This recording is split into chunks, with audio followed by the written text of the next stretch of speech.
terkutuklah orang yang makan suap karena menyerahkan orang yang tidak bersalah untuk dibunuh. Tuh, siapa yang makan suap?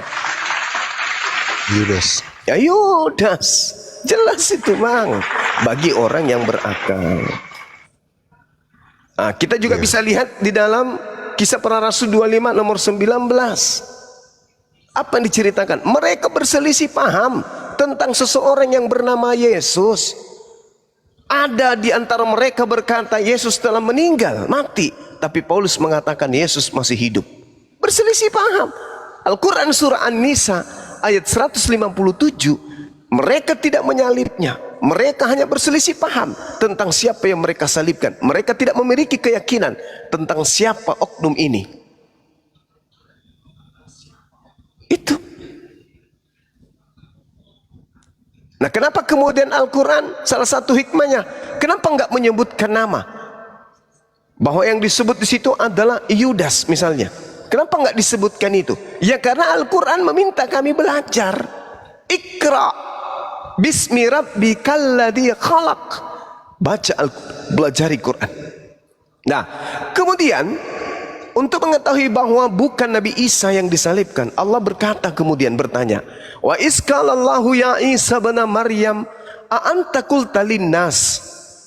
Wahai Isa Al-Masih, apakah kamu yang mengajarkan mereka orang-orang ini mempertuhankan dirimu selain daripada aku?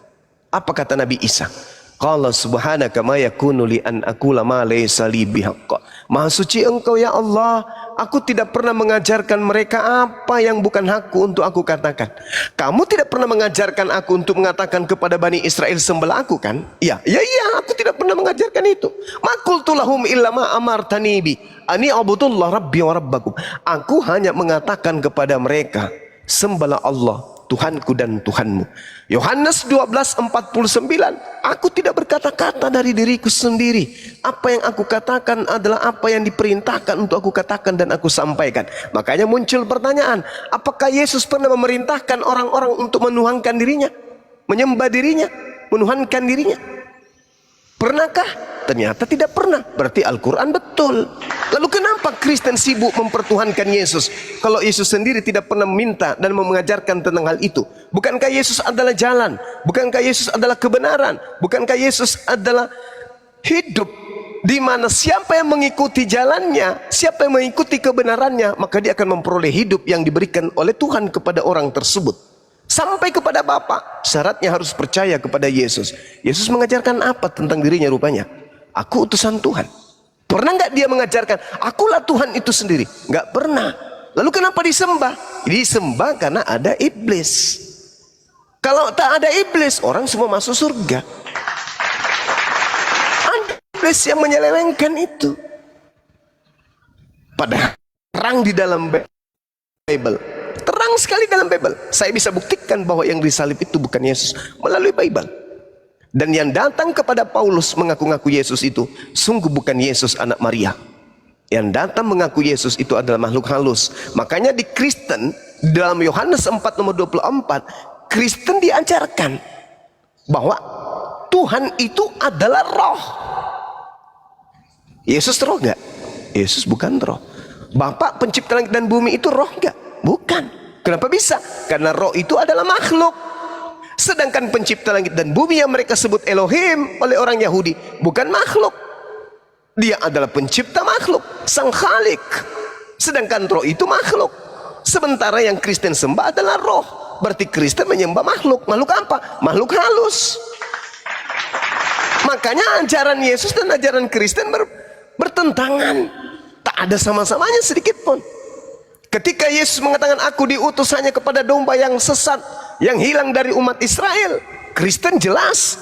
Kristen lahir dari Katolik. Katolik diprotes, lahir Protestan. Begitu seterusnya sampai ke Mesianik, sampai ke Saksi Yehova dan seterusnya. Apakah ini berasal dari Yahudi? Bukan. Berasal dari Roma pangkalnya, berasal dari Katolik pangkalnya. Katolik ini ajaran siapa? Ajaran Yesus? Bukan. Ajaran Musa? Bukan. Ajaran Harun? Bukan. Lalu ajaran siapa? Ya ajaran makhluk yang datang kepada Paulus. Siapa makhluk ini? Tanya Yesus.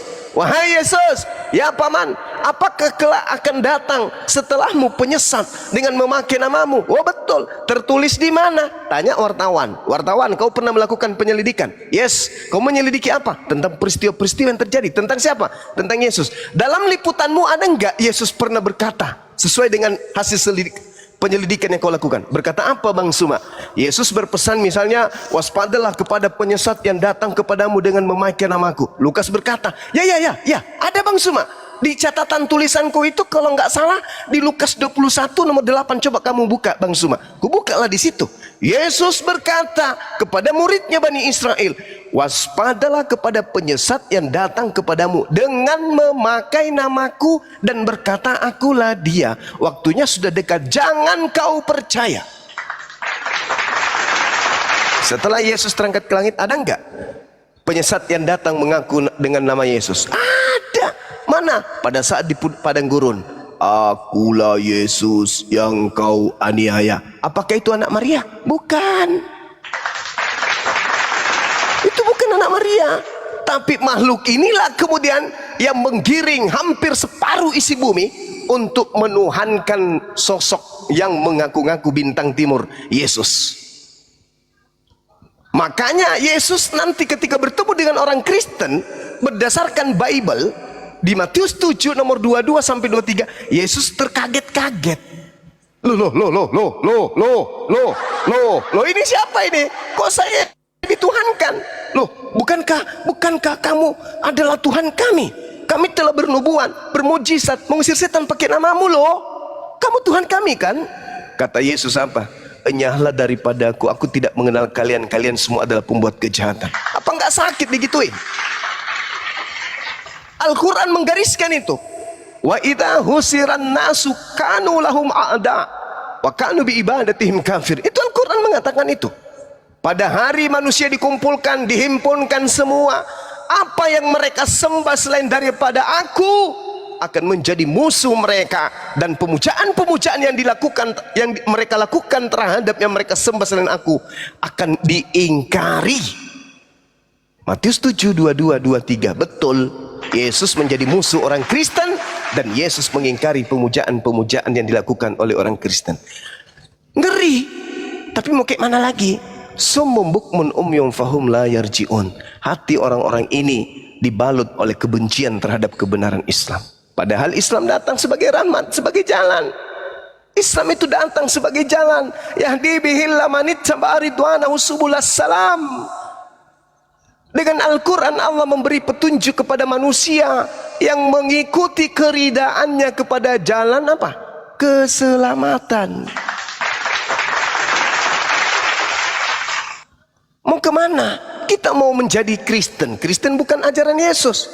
Kita mau jadi Yahudi. Yahudi hanya untuk Bani Yakub. Lalu kita mau jadi apa? Ateis. Berarti kita makhluk yang rendah. Jadi kita harus jadi apa nih? Ya, ada nabi yang diutus untuk seluruh umat manusia, kafatal linnas untuk seluruh umat manusia, litubayyina linnas untuk seluruh umat manusia. Lalu kenapa kita ingkar? Kita manusia, dia diutus untuk kita. Ya sudah, kita berserah diri kepada ajaran itu. Udah. Sekira seperti itu, Bang. Makasih. Kenapa diturunkan? Mumpung saya ngantuk. Enggak, Bang Happy belum selesai, dia main potong. Oh gitu. Aja. Silakan Bang Happy. Sopan soalnya motong aja.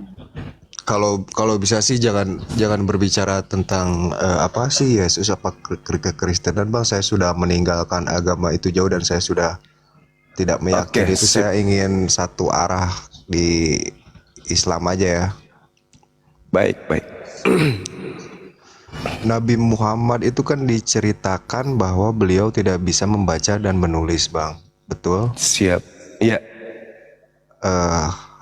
Tapi saya pernah membaca bahwa Nabi pernah menulis surat. Itu maksudnya seperti apa tuh? Di hadis apa gitu, saya lupa lagi, bahwa Nabi Muhammad pernah menulis surat ketika akan berperang atau apa gitu, lupa lagi saya. Coba. Iya. Jadi baginda Rasulullah Muhammad SAW, kalau kita lihat di dalam Al-Quran surah Al-Ankabut ayat 48, Allah kemudian memberikan gambaran tentang beliau. A'udzubillahi minasyaitonirrajim. Wa ma kunta tatslu min qablihi min kitab wa la tahuttu biyaminika idzal lartabal mubtilun. Nah, kayak gitu ayatnya. Dan engkau Nabi Muhammad tidak pernah membaca sesuatu kitab sebelum Al-Quran. Dan engkau tidak pernah menulis suatu kitab dengan tangan kananmu. Sekiranya engkau pernah membaca dan menulis, niscaya ragulah orang-orang yang mengingkarinya. Nah, jadi dia itu buta huruf, buta terhadap kitab sebelum Al-Quran, tapi tidak buta terhadap Al-Quran. Kalau buta terhadap Al-Quran, kayak mana dia akan mengajarkan Al-Quran? Sedangkan dalam Al-Quran surah Al-Bayyinah, Allah subhanahu wa ta'ala menjelaskan kemudian bahwasanya Rasulullah Muhammad sallallahu alaihi wasallam diperintahkan oleh Allah untuk membacakan. Membacakan apa? Membacakan Al-Quran. Kepada siapa? Kepada umatnya. Kalau dia buta, gimana mau membacakan Al-Quran? Rasulun minallah yatslu suhufam mutahhara, yaitu seorang rasul dari Allah bernama Nabi Muhammad yang membacakan lembaran-lembaran yang suci, yaitu Al-Quran. Jadi Rasulullah buta huruf Ibrani, huruf Aramaik, huruf Yunani. Dia tidak pernah membaca Torah, dia tidak pernah membaca Zabur, dia tidak pernah membaca Injil lalu menyusunnya menjadi Al-Quran. Tidak pernah. Beliau buta huruf. Beliau adalah bangsa, pemimpin dari bangsa yang ummi, yang buta terhadap kitab-kitab sebelumnya. Makanya Al-Quran menceritakan dengan sangat jelas bahwasanya beliau, wa ma kunta tatslu min qablihi min kitab. Engkau Nabi Muhammad tidak pernah membaca sesuatu kitab apapun sebelum Al-Quran, dan engkau tidak pernah menulis satu kitab dengan tanganmu sendiri. Tidak pernah beliau mengarang kitab, tidak pernah beliau kemudian membaca kitab. Tapi kalau Al-Quran, tidak mungkin tidak. Bil bayyinati waz zubur wa anzalna ilaika dzikr litubayyana linnas ma nuzzila ilaihim wa la'allahum yatafakkarun. Justru Nabi Muhammad adalah manusia yang paling cerdas di antara seluruh umat manusia. Dia yang menguraikan, dia yang menjabarkan, dia yang mentafsirkan, dia yang memberikan informasi-informasi rahasia Allah yang termaktub, yang terkumpul, tersimpul di dalam Al-Quran kepada seluruh umat manusia. Al-Quran surah An-Nahl ayat 44. Dan di dalam hadis Bukhari 111, Rasulullah Muhammad SAW pada saat itu ingin menulis surat. Artinya beliau bisa nulis. Menulis. Sudah menulis surat, Bang Juma, mohon maaf. Saya Beliau minta untuk ingin menulis surat kala itu. Boleh dibaca ulang di Bukhari 111, insya Allah saya tidak keliru untuk itu. Jadi Rasulullah berasal dari kaum yang ummi, ya, tetapi kemudian beliau Rasulullah bukanlah orang yang cacat ilmu pengetahuan. Namun sekelompok orang ada yang mengimani bahwa beliau memang benar-benar buta huruf. Tak salah juga, silakan aja. Saya hanya menjelaskan terkait dengan kaidah yang saya pahami di dalam Al-Quran.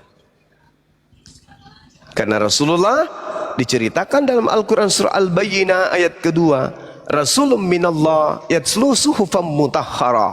Beliau dijelaskan membacakan lembaran-lembaran. Kalau membacakan lembaran, berarti ada lembaran yang dibacakan kemudian berupa Al-Quranul Karim. Bisa dikatakan buta huruf, silakan. Tapi fakta di dalam Al-Quran menjelaskan yang tertulis seperti itu adanya. Tapi kalau saya pahami dia ummi, saya kembali kepada Al-Quranul Karim dalam surah Al-Ankabut ayat 48, beliau memang buta huruf terkait kitab-kitab para nabi selain Al-Quranul Karim. Demikian. Apa dijelaskan Bang di sananya terperinci apa tidak di Al-Kabut itu bahwa beliau hanya buta terhadap kitab yang lain? Faktanya tadi kan dijawab di surah Al-Bayyinah ayat kedua. Beliau membacakan Al-Quran, tapi tidak bisa membaca Torah, tidak bisa membaca Injil, tapi membaca Quran beliau hebat. Rasulun minallah yatslu suhufan mutahharah. Siapa kata Bang yang mengajari Rasulullah membaca Al-Quran? Tentu itu adalah wahyu, kemampuan yang diberikan oleh Allah kepada beliau. Dia diwahyukan kemudian di dalam Al-Quran surah An-Najm ya. Ya, kalau nggak salah di surah An-Najm Allah Subhanahu wa taala menjelaskan itu bahwa Nabi Muhammad ini adalah orang yang benar. Dia tidak mengucapkan satu kata pun selain apa yang diwahyukan. Ma dalla sahibukum wa ma gawa. Kawanmu Nabi Muhammad tidak sesat dan tidak pula keliru. Wa ma yantiqu 'anil hawa. Dan tidaklah yang diucapkannya Al-Quran itu menurut keinginannya. In huwa illa wahyu yuha. Tidak lain Al-Quran itu adalah wahyu yang diwahyukan Allah kepadanya. Allamahu syadidul quwa, yang diajarkan kepadanya oleh Roh Kudus yang sangat kuat. Nah ini dia. Jadi kalau Allah yang membimbing langsung melalui Roh Kudus, pasti beliau sanggup. Hanya saja beliau tidak pernah membaca kitab-kitab sebelumnya, sehingga cerita yang muncul kemudian di dalam Al-Quran itu bukan hasil penyelidikan beliau.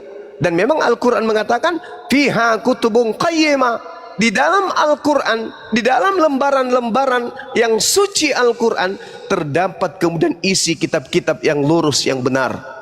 Artinya ajaran kitab-kitab terdahulu itu ada sebagian yang dijelaskan oleh Al-Quran yang kemudian Rasulullah Muhammad SAW uraikan kepada kami umat Islam.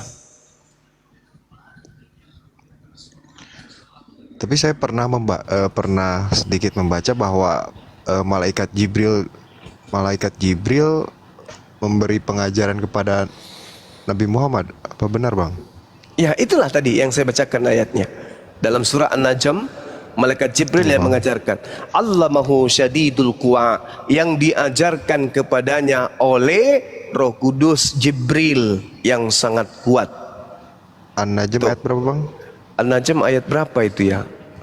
Allamahu syadidul quwa zumiratin fastawa. Ayat kelima. In huwa illa wahyu yuha allamahu syadidul, ya ayat. Ya Bang Juma, makasih ya, saya catat semua tadi, terus saya ingin mempelajarinya lagi. Mungkin nanti di kesempatan yang lain saya akan bertanya dan masuk koma Islam lagi. Mungkin untuk hari ini cukup bagi saya untuk mempertanyakan tentang keislaman. Baik, terima kasih banyak.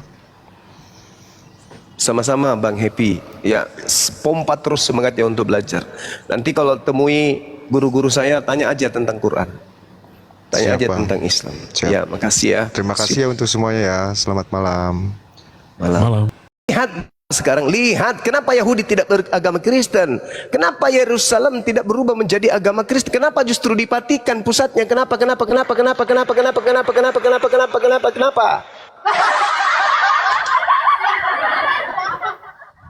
Direnungkan, kalau Paulus itu kemudian dipilih menjadi rasul, kenapa ajarannya bertentangan dengan Taurat? Kenapa ajarannya bertentangan dengan Yesus? Itu loh yang Anda renungkan. Kalau dia dipilih menjadi rasul, kenapa dia tidak mengawal Yesus? Kenapa dia tidak menjadi murid Yesus? Kenapa dia tidak menjadi orang yang kemudian membela ajaran Yesus? Kenapa? Kenapa 33 tahun baru muncul ngaku-ngaku bertemu Yesus di padang gurun? Siapakah engkau Tuhan? Aku Yesus, paman. Kok bisa? Yesus kan sudah di langit. Kok bisa ada suara berbunyi seperti itu? Itu suara siapa? Udah saya tanya Bang. Ya. Udah Pak. Abang tadi mempertanyakan tentang Paulus sejak lahir udah dipilih. Dipilih jadi apa? Sebelum dia terpilih sebagai murid Tuhan Yesus, dia manusia biasa kan? Kenapa dia terpilih sebagai murid? Dijawab Kan dulu dari saya, Bang. dari rahim dia terpilih sebagai apa dari rahim? Oke. Dia dipilih dari rahim ya. Ya. Saya tanya Sebagai apa? balik. Oke. Hah? Sebagai apa dia? Penghujat orang-orang Nah, penghujat sebagai Tuhan Yesus. penghujat. Loh. Coba Anda baca di dalam Mazmur 58. Sejak lahir slow, orang-orang Bang, slow, fasik Bang, telah slow. menyimpang. Sejak saya dari belum kandungan selesai. pendusta-pendusta telah sesat. Bisa mereka seperti bisa ular. Mereka seperti ular tedung. Tuli yang menutup telinganya. Tuh. Dari lahir, dari sejak dalam kandungan. Kenapa tiba-tiba Anda mengatakan dia dipilih Yesus? Di mana Yesus memilihnya? Coba tunjukkan saya. Di mana Yesus memilih Paulus? Tunjukkan dalilnya. Nih, Di mana? Bang Juma, dengar ya. Bang Iya. Juma sejak lahir udah dipilih sebagai Islam nggak? Saya dari lahir, alhamdulillah saya sejak Islam, sudah lahir sebagai Islam. Ah, dari lahir sampai SMP baik-baik aja kan?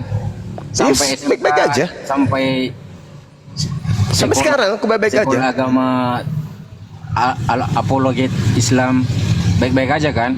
Iya sampai sekarang saya Tapi baik-baik setelah aja. umur abang sekian puluh tahun menjadi pembenteng agama Islam, benar nggak? Ya. Sama nggak? Oh, beda, saya tidak pernah mengaku rasul. Abang manusia nggak? Paulus manusia nggak? Saya tidak pernah mengaku bahwa saya dipilih dari sejak dalam rahim. Oke, Paulus berbeda. Dia mengaku dipilih dari sejak dalam rahim. Kalau dia dipilih dari sejak dalam rahim, berarti ketika Yesus datang, dia yang mengawal Yesus dong. Kan dia dipilih jadi orang benar. Dia yang kawal Yesus dong. Ketemu sesama orang benar kan, harus saling ngawal satu sama lain. Faktanya ada enggak? Ada enggak Paulus berdampingan Yesus? Yang ada Filipus, Yohanes Pembaptis. Dan sama juga Bang Juma. Paulus kemana pada saat itu? Kemana Dia dari Paulus yang lahir dipilih dari sejak dalam rahim ini? Kemana dia? Kemana? Murid-murid Tuhan Yesus. Ke Bandung. Sampai Ngapain? waktunya umur sekian Jual puluh dompet tahun. kulit. Sama Masa sih? kayak Bang Juma. Iya paman. Nggak salah. Ada-ada aja. Bang Juma kan Ayo. biar direnungkan. Bang Juma juga renungkan. Abang ini sebagai apa sekarang nih posisinya? Waktu lahir Bang Juma baik-baik aja sebagai agama Islam sampai umur sekian tahun, puluhan tahun malah. Sekarang Bang Juma posisinya sebagai pembenteng agama Islam dengan menghujat agama. Lo kok saya menghujat? Salah kau ini. Ya sama Keliru aja kau Bang tuh. menjelekkan nama agama. Mana yang saya tidak jelekkan? agama. Buktikan dulu, Sama buktikan, aja. buktikan.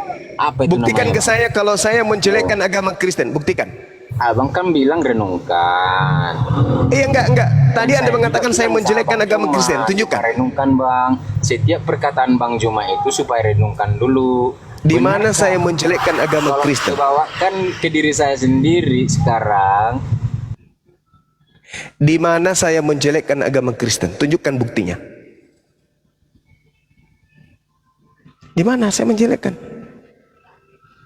Saya justru menjelaskan, membantu Anda memahami. Paulus mengaku dipilih dari sejak dalam rahim ibunya. Saya yang menunjukkan data itu kepada saudara. Justru saya yang menerangkan penginjilan kepada saudara. Paulus mengaku dipilih dari sejak dalam rahim ibunya loh. Oh iya paman, yes. Mana dalilnya paman? Galatia 1:15. Dipilih sebagai apa paman? Nah tengok, lihat cara hidupnya. Dipilih sebagai apa dia kira-kira? Mulutnya mengatakan dipilih sebagai rasul, pada prakteknya dipilih sebagai apa dia? Sementara Mazmur 58, penyesat itu sudah dipilih sejak dalam rahim ibunya. Pendusta dipilih sejak dalam rahim ibunya. Dalam kelicikanku aku menjerat engkau dengan tipu daya. Galatia 1 Korintus 9 20-21. Paulus kemana-mana dia berdusta. Kepada orang Yahudi ngaku Yahudi, kepada orang Yunani ngaku Yunani, kepada orang yang taat Taurat dia ngaku taat Taurat meskipun dia tidak taat Taurat. Kemana-mana dia berdusta.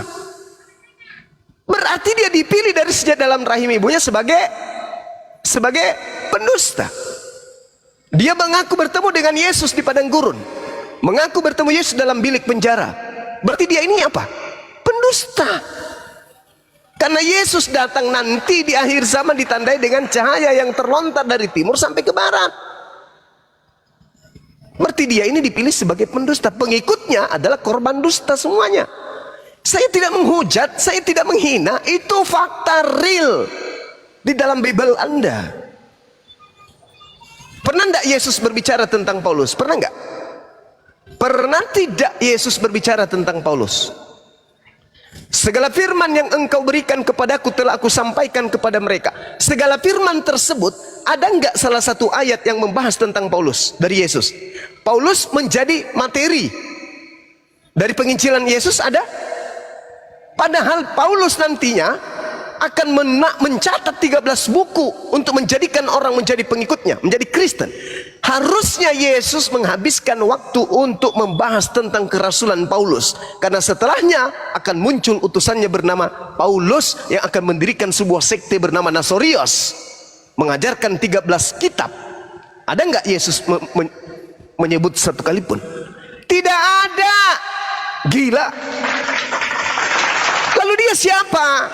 Uang bapaknya aja nggak diketahui, mamanya siapa? Iblis diketahui nggak siapa bapaknya iblis? Iblis diketahui nggak siapa mamanya? Nggak diketahui. Iblis ditahu nggak sejarah hidupnya? Enggak. Paulus ditahu nggak sejarah hidupnya? Enggak. Ngapain aja dia ketika dia kecil, ketika remaja, kanak-kanak, dewasa, ngapain aja dia? Nggak ada yang tahu. Siapa nama bapaknya? Nggak ada yang tahu. Lalu bedanya dengan setan?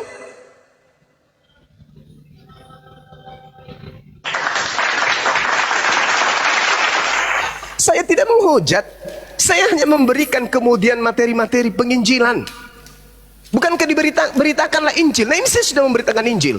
Sekarang tinggal Anda telaah. Benar tidak apa yang saya sampaikan? Kalau Paulus itu adalah rasul, Paulus ini dikasih oleh Tuhan untuk membantah hukum Taurat, harusnya Yesus kemudian mengajarkan tentang Paulus. Wahai kawan-kawan, ya paman, nanti setelah aku pergi, ada utusanku bernama Paulus ya, ikut sama dia ya. Ya paman, ada nggak kayak gitu? Nggak ada.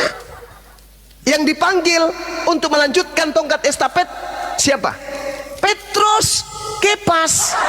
Yang dipanggil untuk melakukan penginjilan siapa? Filipus. Paulus kemana pada saat itu? Kemana? Kemana? Nggak tahu paman, bisa jadi dia di Papua jualan kelapa. Mana? Ada jawaban jadi dari gereja?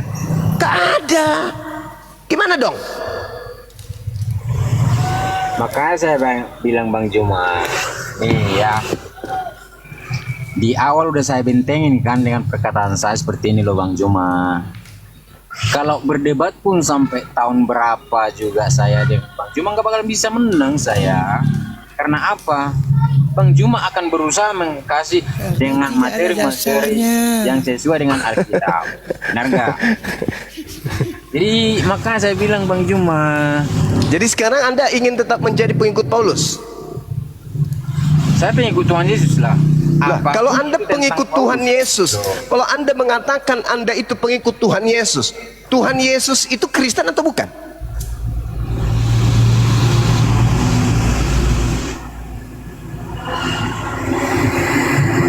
Tuhan Yesusnya Kalau ngajarkan secara Alkitab nggak bakalan ada lah Bang Juma. Ya, enggak, jangan berbicara mengenai Bible.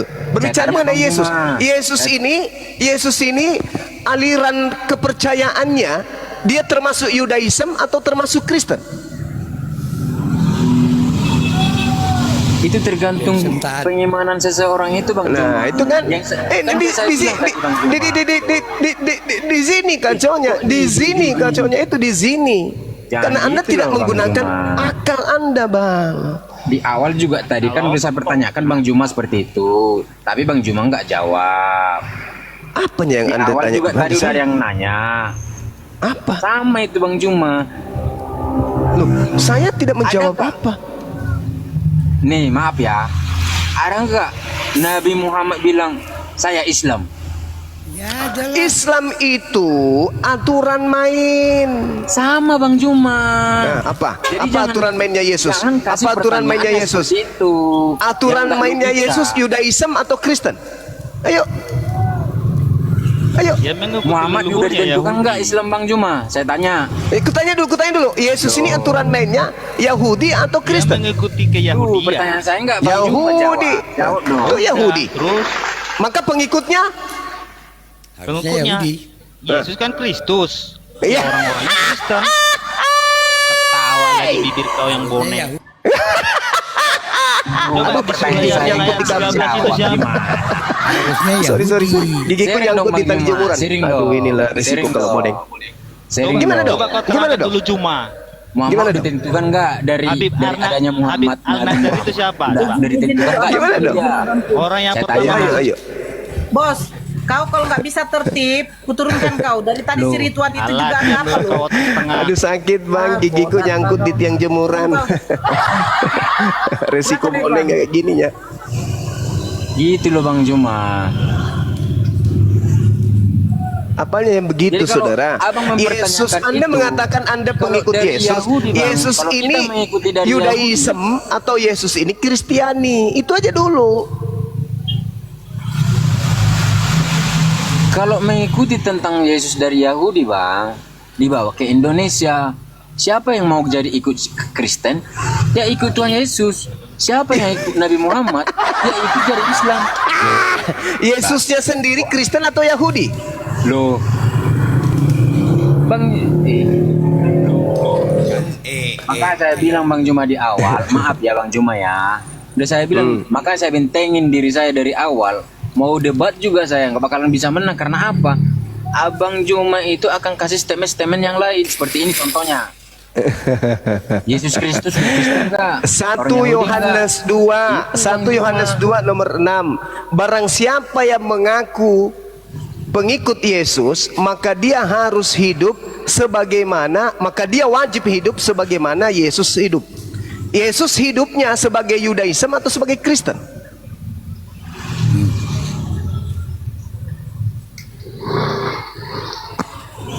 Bagi Ini orang aja dulu. Yahudi ya agama Kristen lah Bang.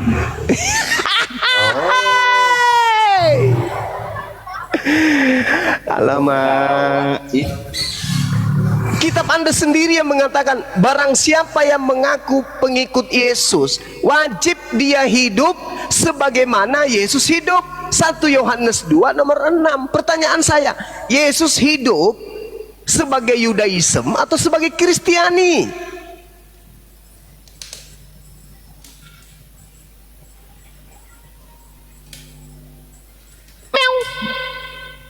Tembak bang. Tembak bang. Udah ya Bang Ridwan, belajar lagi ya. Tadi Paulus Anda sudah akui dia datang sebagai penghasut. Penghasut itu iblis, pembisik ya. Yang kedua, Anda tidak bisa kemudian bergerak ketika saya tanya 1 Yohanes 2 nomor 6. Di situ diterangkan, barang siapa yang mengaku sebagai pengikut pada dirinya ada Yesus, maka dia wajib loh, di situ tertulis, wajib hidup sebagaimana Yesus hidup. Yesus hidup sebagai Yudaism atau sebagai Kristen? Jawaban Anda nggak ada, kosong, melompong. Mudah-mudahan saudara Ridwan bisa melembutkan hatinya untuk mendapatkan hidayah. Demikian. Silakan teman-teman. Amin. Saya sapa dulu. Erbola.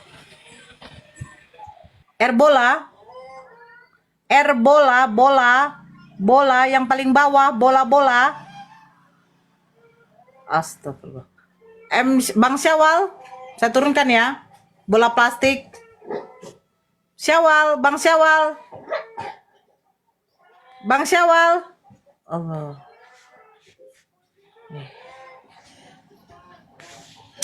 Kalau naik jadi berhala di bawah aja bangku. Hasar. Allah Akbar.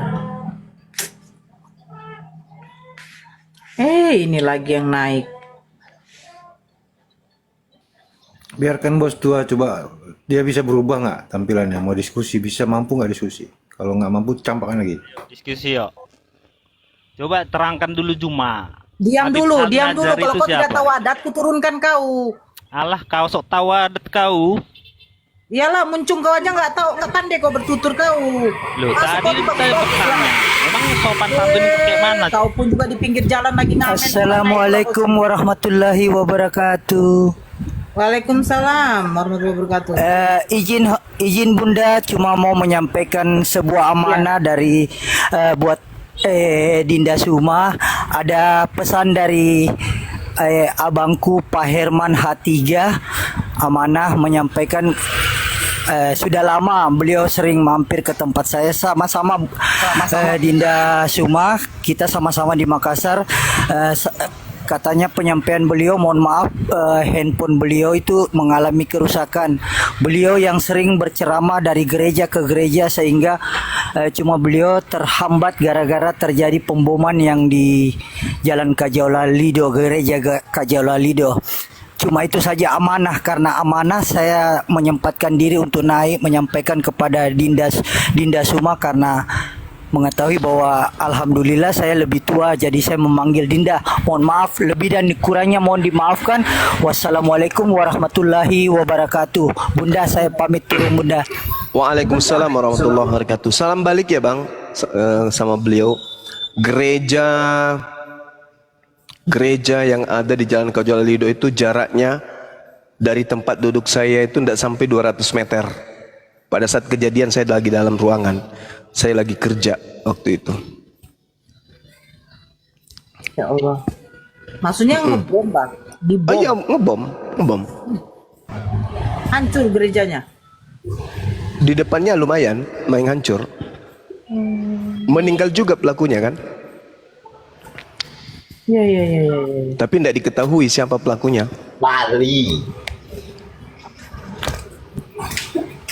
Mungkin saya sapa ya bang. Adel. Halo. LB. Ya, assalamualaikum warahmatullahi. Waalaikumsalam. Salah pencet, mau tap. Saya muslim. Oke.